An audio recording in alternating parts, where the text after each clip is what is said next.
એવું કહેવાય ને કે નક્ષત્રમાંથી વરસાદના નક્ષત્ર કાઢી નાખો તો નક્ષત્રની કોઈ કિંમત નથી. એમ ગુરુદેવ આપણા જીવનમાંથી લબ્ધિ સુરી દાદાને કાઢી દઈએ તો આપણું જીવન શૂન્ય છે. એ દાદાનો ઉપકાર આપણા ઉપર છે.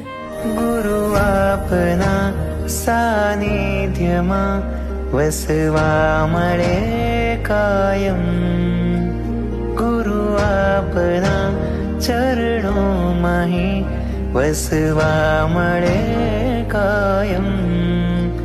પરમાત્માના સ્વરૂપની તમારી દીક્ષા એવી છે કે જેના માટે લબ્ધિસુરી દાદાએ પણ ભગવાન સાથે બીજી વાર ફેરા ફર્યા હતા. ઝાંખી કરું હરદમ પ્રભુ વીરને ગૌતમ ગુરુ જીવો મળે સંબંધ. ભવો ભવ મળો શરણો મને ઝંખ્યા કરે મુજ મન.